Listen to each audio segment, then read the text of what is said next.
আসসালামু আলাইকুম। প্রিয় দর্শক, আপনাদের সকলকে আমন্ত্রণ জানাচ্ছি। বাংলাদেশের স্বাধীনতা পরবর্তী ইতিহাসে সব থেকে বড় আন্তর্জাতিক মানের জালিয়াতকে, এই প্রশ্নটা যদি কোনো সুস্থ মস্তিষ্কের সুস্থ সবল স্বাভাবিক কোনো ব্যক্তিকে জিজ্ঞেস করা হয়, এক বাক্যে সে বলে দেবে, চোখ বন্ধ করে সে বলে দেবে, সুদখোর ইউনূস। সুদখোর ইউনূস শান্তিতে নোবেল পেয়েছে। আপনারা কি জানেন এই নোবেলটা শুধুমাত্র তার ব্যক্তিগত নোবেল না, গ্রামীণফোন এই নোবেলের অংশীদার। সুদের বিজনেস করে, সুদের ব্যবসা পুরো বিশ্বব্যাপী ছড়িয়ে দিয়ে, পশ্চিমাদের দ্বারস্থ হয়ে, পশ্চিমাদেরকে পে করে, অর্থ দিয়ে, ক্লিন্টন ফাউন্ডেশনকে টাকা দিয়ে নোবেল বাগিয়ে নিয়েছে। আর নোবেল পশ্চিমারা কাদেরকে দেয় এটা নিশ্চয়ই আপনারা বুঝতে পারছেন। ইরান থেকে মিয়ানমার, মিয়ানমার থেকে বাংলাদেশ, যাদেরকে শান্তিতে নোবেল দেওয়া হয়েছে তাদেরকে দিয়ে পরবর্তীতে সে দেশের রাষ্ট্র ক্ষমতা দখল করানো হয়েছে এবং সেই দেশকে ধ্বংসযজ্ঞ বানিয়ে ছেড়েছে পশ্চিমারা। এবং সুদখোর ইউনূসের মধ্য দিয়ে বাংলাদেশ এখন ধ্বংসস্তূপে পরিণত হয়েছে। অনেকে আপনারা ভাবতে পারেন আমরা বানিয়ে কথা বলি, আমরা মিথ্যা কথা বলি। আপনারা খবর নেন, খবর নিয়ে দেখেন নোবেল যারা যারা পেয়েছে তাদের দেশের পরিস্থিতি আসলে কি। আর আপনারা বাংলাদেশের প্রেক্ষাপট দেখেও যদি এখনো ভেবে থাকেন যে নোবেল পুরস্কার পেয়েছে আমাদের আন্তর্জাতিক মানের খেলোয়াড়, আমাদের ইউনূস স্যার, কিন্তু ইউনূস স্যার যে প্রতিনিয়ত আপনাদের দেশের 12টা বাজিয়ে দিচ্ছে, আপনাদের দেশকে আসমান ভরা তারা দেখিয়ে দিচ্ছে, আপনারা কি সেটা বুঝতে পারছেন? বুঝতে পারছেন না। আর আপনারা বুঝার মতো মানসিকতা রাখেন না, কারণ আপনারা তো বুঝার চেষ্টা কখনো করেন নাই।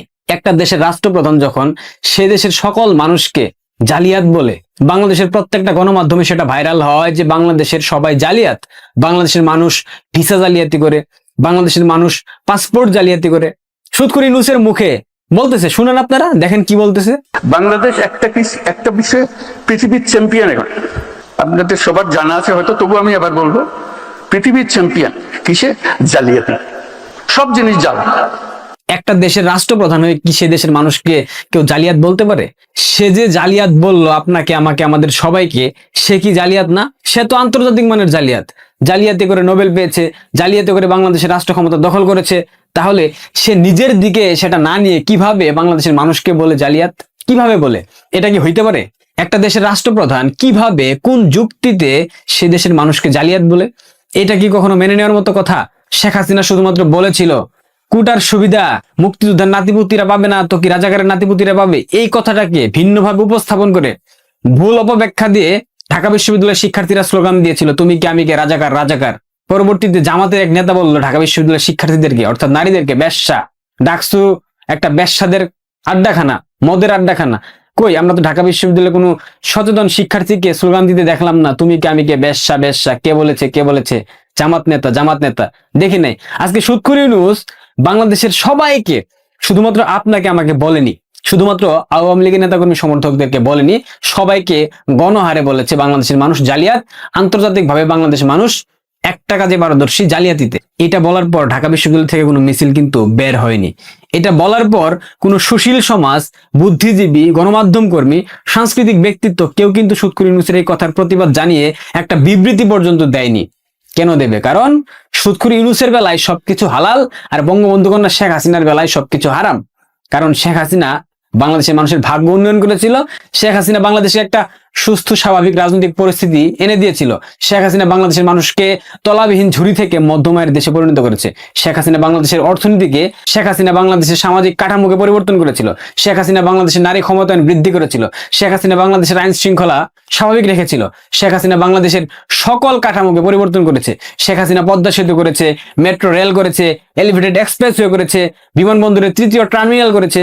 কিন্তু সুদখোর ইউনূস গত 17 মাসে কিচ্ছু করতে পারে নাই। উল্টা বাংলাদেশের পাসপোর্ট দেখলে এখন লাথি মারে। বিশ্বের বিভিন্ন দেশের ইমিগ্রেশনে বাংলাদেশের পাসপোর্ট দেখালে তারা বলে, you are terrorist from terrorist country. বুঝেন আপনারা এইটা কতটা লজ্জার? যখন লাল সবুজের পাসপোর্ট দেওয়ার পর আপনাকে টেররিস্ট হিসেবে আখ্যা দেয় বিশ্বের বিভিন্ন দেশের ইমিগ্রেশন অফিসাররা, তখন এই লজ্জা কোথায় লুকাবো বলেন? আজকে সুদখোর ইউনূস বলতেছে বাংলাদেশের মানুষ জালিয়াতিতে এক্সপার্ট, বাংলাদেশের মানুষ জালিয়াতি করে। এটা কোনো কথা হইতে পারে? এটা কোনো রাষ্ট্রপ্রধানের বক্তব্য হতে পারে? আপনারা কেউ দেখেছেন কোন দেশের রাষ্ট্রপ্রধান তার রাষ্ট্রের সকল নাগরিককে বলে জালিয়াত, জালিয়াতিতে পারদর্শী? ধরেন জালিয়াত বাংলাদেশের মানুষ, কিন্তু মেইন স্ট্রিম মিডিয়ার সামনে এসে কি এ কথা বলতে পারে? সুদখোর ইউনূস অবৈধ হোক বৈধ হোক, সে তো রাষ্ট্রের প্রধান। সুদের ব্যবসা করে কি কোনো রাষ্ট্র পরিচালনা করা যায়? সুদখোর ইউনূস তো সুদের ব্যবসায়ী, সে সুদটা খুব ভালো বুঝে। রাষ্ট্র পরিচালনা কিভাবে করতে হয়, কূটনীতি কি, এগুলা কোনো কিছুই তার মধ্যে কোনো নাই, উপস্থিত নাই, অনুপস্থিত সবকিছু। জমির দালাল পররাষ্ট্র উপদেষ্টা তৌহিদ হোসেন, সে আবার আরেক দালালের কথা বলেছে। রোহিঙ্গাদের পাসপোর্ট দেওয়া মানে নাগরিকত্ব নয়। আপনারা কি জানেন বাংলাদেশে সরকার পতনের পর থেকে কত হাজার রোহিঙ্গাকে পাসপোর্ট দেওয়া হয়েছে? শুধুমাত্র রোহিঙ্গাদেরকে পাসপোর্ট দেওয়ার কারণে বাংলাদেশের পাসপোর্টের যে আইন ছিল, বিধিমালা ছিল, রুলস ছিল, সেগুলো সবকিছু বাতিল করে দিয়েছে। পুলিশ ভেরিফিকেশন নামে যে একটা শব্দ ছিল পাসপোর্ট করতে গেলে করতে হতো, সেটা এখন আর লাগে না। তার মানে রোহিঙ্গাদেরকে পাসপোর্ট দিয়ে রোহিঙ্গাদেরকে বিশ্বের বিভিন্ন প্রান্তে পাঠাচ্ছে, আর সেই রোহিঙ্গারা বিভিন্ন দেশের ইমিগ্রেশন নিয়ে আকাম কুকাম করতেছে, আর সেই ইফেক্ট পড়তেছে আমাদের মতো সাধারণ মানুষ যারা আছে বাংলাদেশে তাদের উপর। এবং এটা পরিকল্পিত, এটাও ডিপ স্টেটের একটা ষড়যন্ত্র, বাংলাদেশের পাসপোর্টকে আন্তর্জাতিক পরিমণ্ডলে একদম মাটির নিচে নামিয়ে ফেলা, এবং সেটা করেছে সুদখোর ইউনূস, কিন্তু এই ক্ষেত্রে অনেক সফল। আসল কথায় আসি, অনেকেই গণভোট নিয়ে আমাকে কথা বলার জন্য বলেছিলেন, আমি একটা পর্ব বানিয়েছিলাম। আজকে গণভোট নিয়ে একটা সংক্ষিপ্ত আপনাদেরকে উদাহরণ দেই। সংস্কার কমিশনের আলী রিয়াজ একটা বক্তব্য দিয়েছে, নির্বাচনের পর সংসদ সদস্যরা 180 দিনের জন্য গণপরিষদ হিসেবে কাজ করবে। আলী রিয়াজ, নির্বাচনের পর 180 দিন, দ্যাট মিনস কত মাস?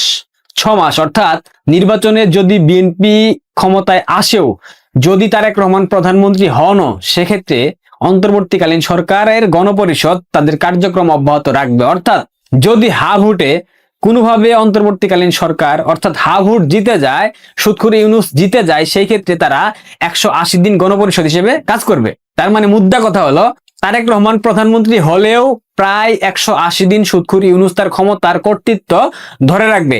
যার কারণে সুদখোর ইউনূসের প্রেস উইংস এর পক্ষ থেকে জানানো হয়েছে মার্চে জাপান সফরে যাচ্ছেন প্রধান উপদেষ্টা সুদখোর ইউনূস। ক্লিয়ার? বুঝতে পেরেছেন? আরো ব্যাখ্যা দিতে হবে। অর্থাৎ বিএনপি যদি রাষ্ট্র ক্ষমতায় আসেও নির্বাচনের মধ্য দিয়ে, তারপরেও বিএনপিকে পুরোপুরি রাষ্ট্র ক্ষমতা পেতে 180 দিন অপেক্ষা করতে হবে। 6 মাস বিএনপিকে অপেক্ষা করতে হবে সরাসরি ক্ষমতা নেওয়ার জন্য, কিংবা সংসদ গঠনের জন্য, কিংবা হোয়াটএভার যাই হোক না কেন। অর্থাৎ রাষ্ট্র ক্ষমতা পুরোপুরি নিয়ন্ত্রণে নিতে বিএনপিকে 6 মাস অপেক্ষা করতে হবে, যদি নির্বাচনে গণভোটে হা জয়যুক্ত হয়।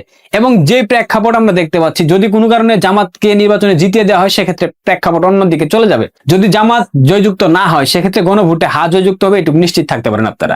বিএনপি ক্ষমতায় আসুক, বিএনপি রাষ্ট্র ক্ষমতায় ভোটের মাধ্যমে জিতুক, বাট হা কিন্তু জয়যুক্ত হবে।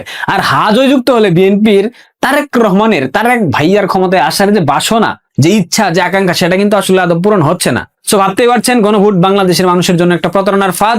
এখন আপনারা গণভোট দিতে যাবেন কিনা, আপনারা জাতীয় নির্বাচনের ভোট দিতে যাবেন কিনা, এটা সিদ্ধান্ত পুরোপুরি আপনাদের। তবে আওয়ামী লীগ বিহীন নির্বাচনে এই নির্বাচন আন্তর্জাতিকভাবে কোনোদিনও গ্রহণযোগ্য হবে না। এই নির্বাচন বাংলাদেশের ইতিহাসের সব থেকে জঘন্যতম নির্বাচন হবে, সব থেকে বেশি প্রশ্নবিদ্ধ নির্বাচন হবে।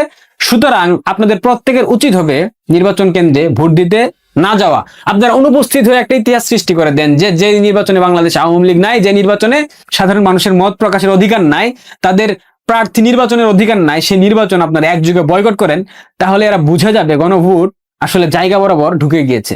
আমি 12 তারিখে একটি নির্বাচনের কথা শুনছেন, যে নির্বাচনকে কেন্দ্র করে দেশে বিদেশে প্রশাসনে এবং বিভিন্ন রাজনৈতিক দলের মধ্যে এবং রাজনীতির বাইরের মানুষের মধ্যে এক ধরনের আতঙ্ক বিরাজ করছে। কেন বিরাজ করছে?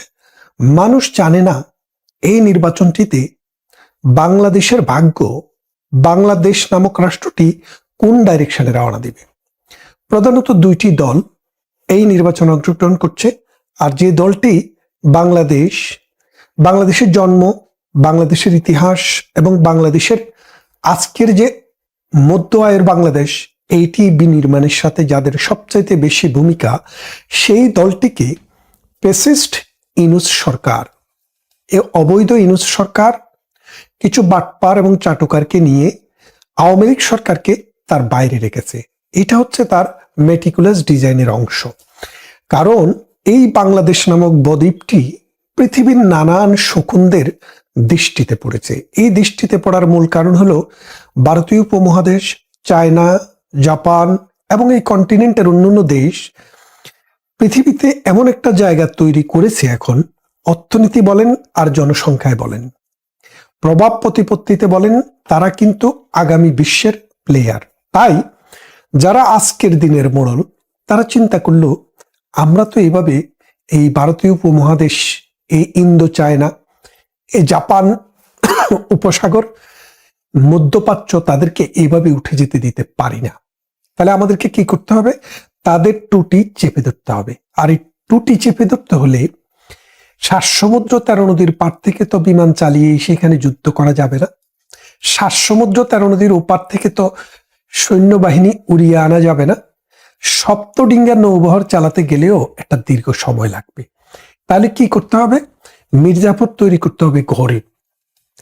আপনারা শোনেননি, কোনো এলাকায় যদি গরু চুরি হয়, বাইরের থেকে লোক ঠিকই আসে, কিন্তু লোকাল 2-1 জন থাকে যারা রেকি করে আসে কিভাবে চুরি করবে, কখন চুরি করবে, কার গরু চুরি করবে। ঠিক তেমনি এই লোকাল কোলাবরেটর যেমন 71 ছিল, যারা মানুষকে ঘর দেখিয়ে দিয়েছে, বাড়ি দেখিয়ে দিয়েছে, বুদ্ধিজীবী দেখিয়ে দিয়েছে, দিয়ে তাদেরকে হত্যা করিয়েছে। ঠিক তেমনি এই লোকাল কোলাবরেটর ছাড়া, এই লোকাল দালাল ছাড়া, এই মির্জাফর ছাড়া এটা সম্ভব না। তখন এই 7 সমুদ্র 13 নদীর ওপারের মানুষরা চিন্তা করলো, এই বদ্বীপ সমভূমি বাংলাদেশ, এর যে একটি সমুদ্র সীমা রয়েছে, একটি সমুদ্র রয়েছে বঙ্গোপসাগর, যার বিশাল একটি অংশ, এই বঙ্গোপসাগরটিকে যদি দখল করা যায়, এখানে যদি একটি আপনার ঘাঁটি করা যায়, নৌঘাঁটি, বিমান ঘাঁটি, সর্বোপরি একটি সামরিক ঘাঁটি তৈরি করা যায়, তাহলে মাত্র এই দক্ষিণ পূর্ব এশিয়া, এই চীন, এই ভারত, এই মধ্যপ্রাচ্যকে কবজা করে রাখা সহজ হবে। সেই জন্যই এই বাংলাদেশের প্রতি তাদের দৃষ্টি পড়েছে।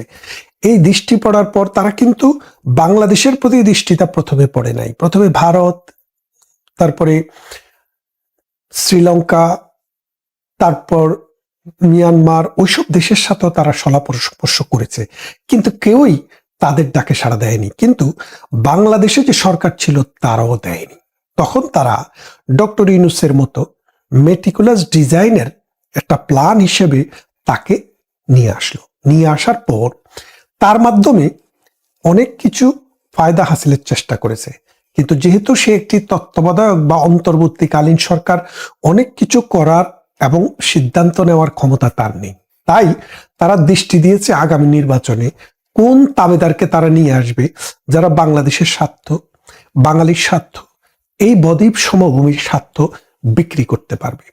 সেই জন্য তারা টার্গেট করেছে যারা জীবনে কোনোদিন ক্ষমতার স্বাদ পায় নাই, তাদেরকে যদি ক্ষমতাটা দেওয়ার চেষ্টা করা যায়, তাহলে মনে হয় তাদের স্বার্থটা হাসিল হবে।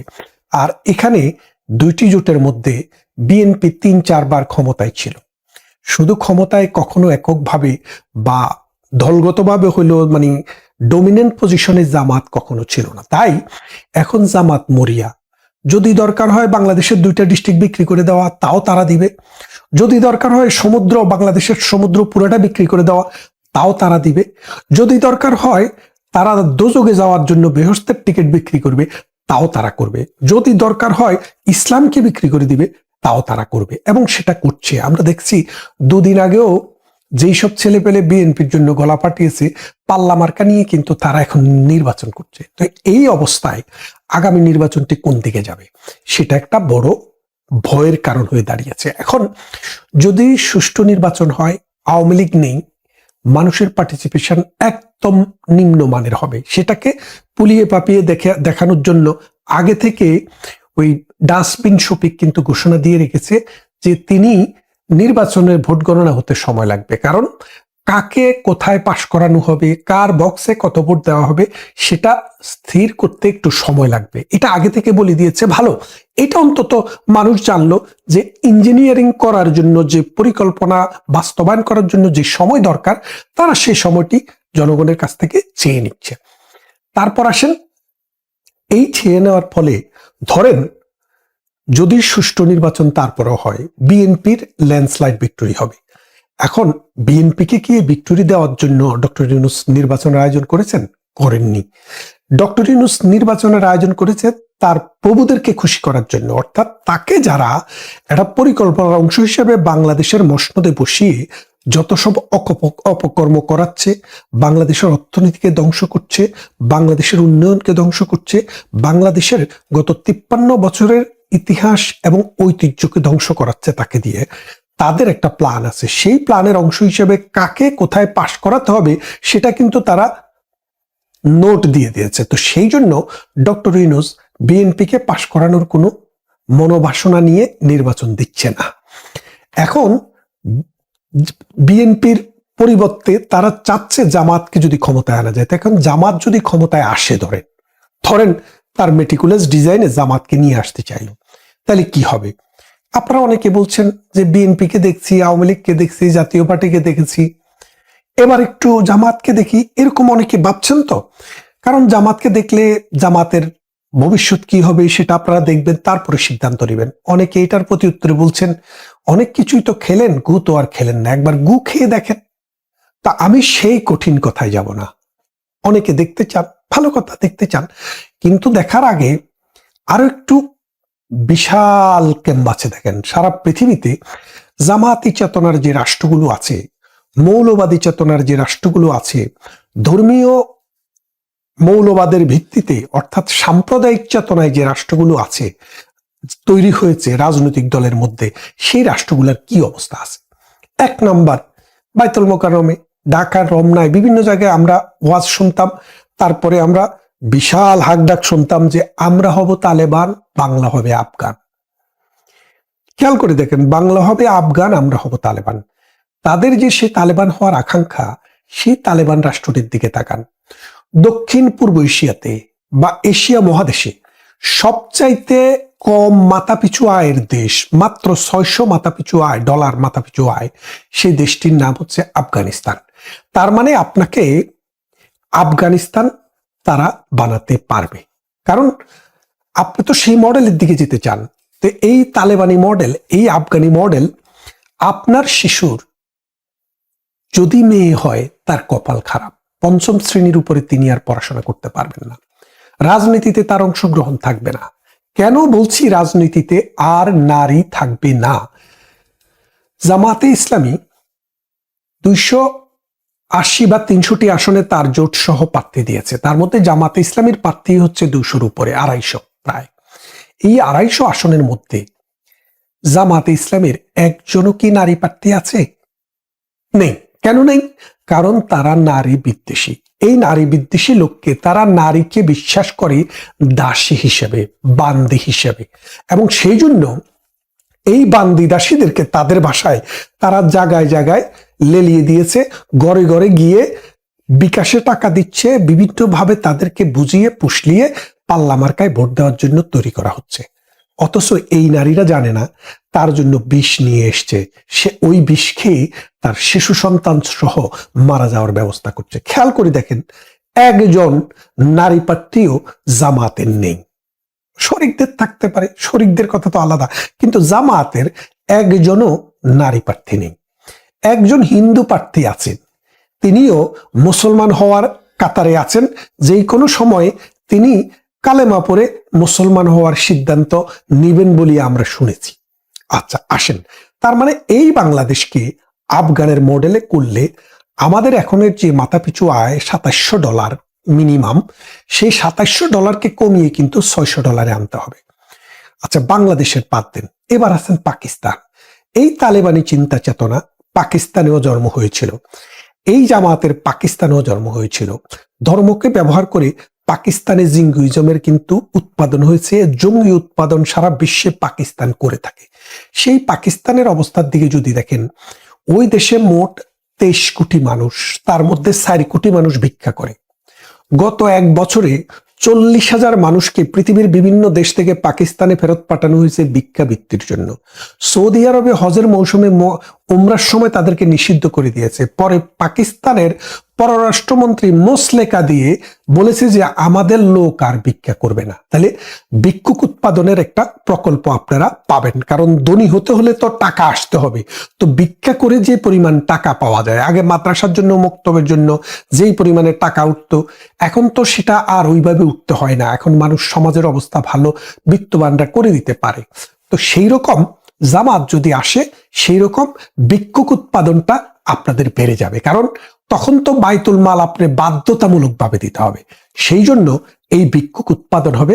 পাকিস্তানের মতো 80 বছরে একটি সরকার 5 বছর মেয়াদ পার করেনি, সেই রকম সরকার বাংলাদেশে আসবে। তারপরে আপনি ফিরান চোখ ইরানের দিকে।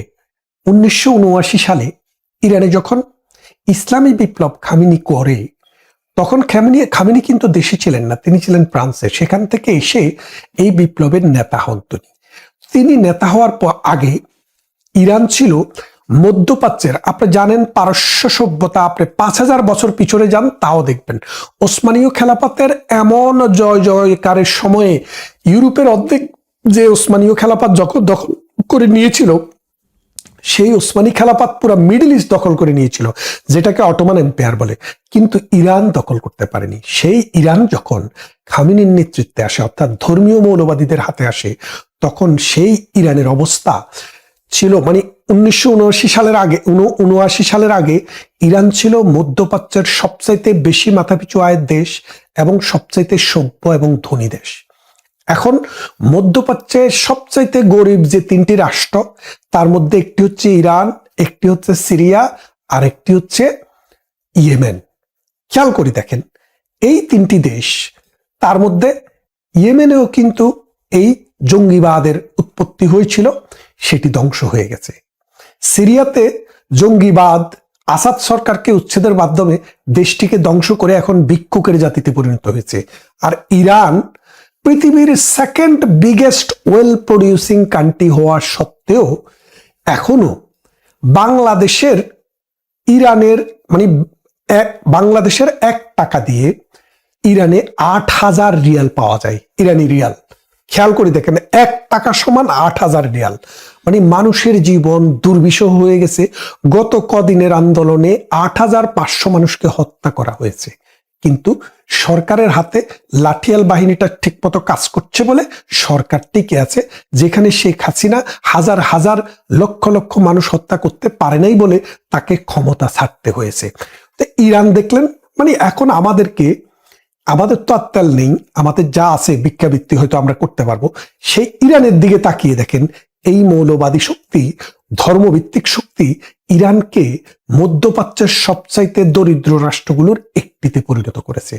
তাহলে আমরা কি দেখালাম? আমরা ইরান দেখলাম, আফগানিস্তান দেখলাম, সিরিয়া দেখলাম ইয়েমেন, দেখলাম পাকিস্তান।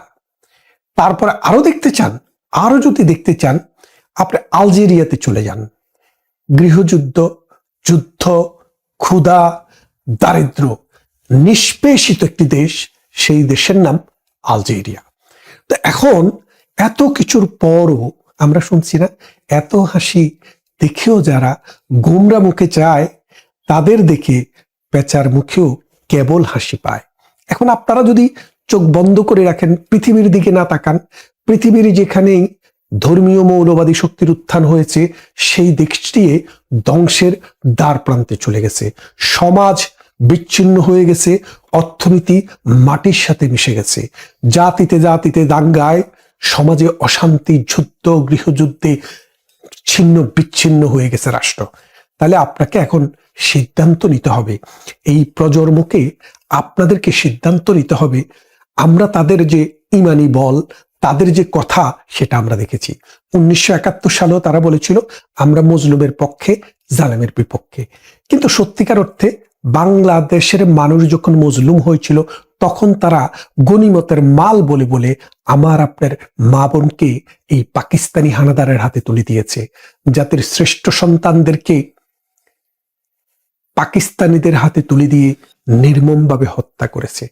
তাদেরকে যদি সুযোগ দেওয়া হয়, এই জাতি, এই দেশ, এই সমাজ একদিন এমন রিগ্রেট করবে যে রিগ্রেট করেও তারা আর বাংলাদেশের গৌরবময় ঐতিহ্যের জায়গায় ফেরত যেতে পারবে না।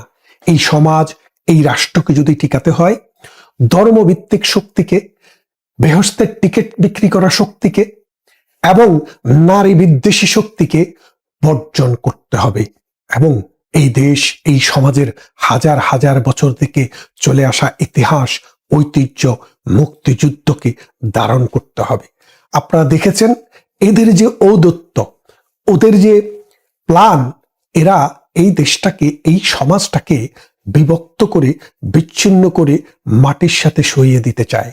বিএনপি, আওয়ামী লীগ এরা ক্ষমতায় থাকলে অন্য দলের লোকও চাকরি পায়, কিন্তু জামাত যদি ক্ষমতায় থাকে, জামাত ছাড়া অন্য কোনো লোক টয়লেটের দারোয়ানির চাকরিও পাবে না। তাই আসুন সময় থাকতে আমরা আমাদের চিন্তা, আমাদের চেতনা, আমাদের দেশ, আমাদের মাটি এবং মা যাদের দ্বারা দর্শিত হয়েছে তাদেরকে